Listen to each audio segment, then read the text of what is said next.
Hi అండి అందరికీ. అందరం బాగుండాలని కోరుకుంటూ, నేను మీ Shanthi. Welcome to daily logs. ఈరోజు రథసప్తమి పూజ అండి.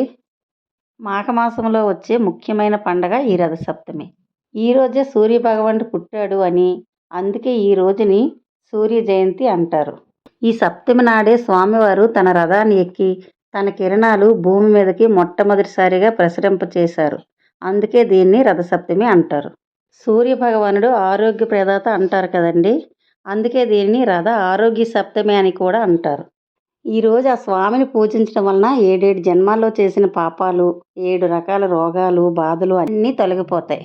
ఈరోజు సూర్యుడు ఉదయించక ముందే స్నానం చేయాలండి. ఆ స్నానం చేసిన నీటిలో 7 జిల్లేడాకులు, 7 రేగుపండ్లు వేసుకుని స్నానం చేస్తే మనకి ఎటువంటి అనారోగ్యం రాదు. ఈరోజు నేను తెల్లవారుజామునే లేచి తలకు స్నానం చేసుకుని ఇంటి ముందు రథం ముగ్గు వేసుకుని తులసికోట దగ్గర కూడా చిన్న రథం ముగ్గు వేసుకున్నానండి. స్వామివారి రథానికి ఒక చక్రమే ఉంటుంది కాబట్టి నేను ఈ ముగ్గు కూడా ఒక చక్రమే వేసుకున్నాను. అలాగే స్వామివారి రథానికి 7 గుర్రాలు ఉంటాయి కాబట్టి నేను 7 చిక్కుడుకాయలతో రథం తయారు చేసుకున్నాను.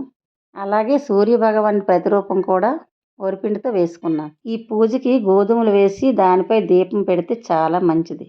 సూర్యదేవుడిని ప్రత్యక్ష దైవం అంటారు కదా. మనం అన్ని దేవుల్ని ఫోటోల రూపంలో, విగ్రహాల రూపంలో చూస్తాం కదా. ఈ సూర్య భగవాన్ని మాత్రం ప్రత్యక్షంగా రోజు చూస్తాం. నేనైతే ఈరోజు ఆవు పిడకలతో పొయ్యి వెలిగించుకొని పాలు పొంగించి పరమాన్నం చేసుకున్నాను.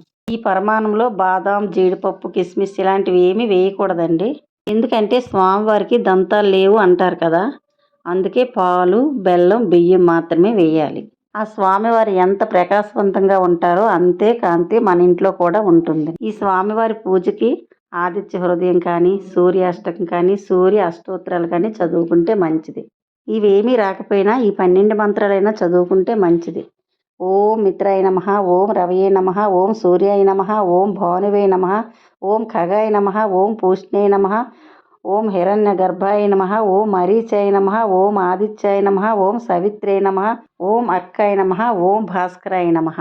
ఇవి కూడా రాకపోయినట్లయితే ఓం సూర్యాయ నమః అనుకుంటూ స్వామివారికి ఒక చెంబు నీళ్ళతో ఆర్ఘ్యమిస్తే కూడా చాలా మంచిదండి. ఏ పూజ అయినా మనస్ఫూర్తిగా చేసుకుంటే ఖచ్చితంగా ఫలితం ఉంటుంది.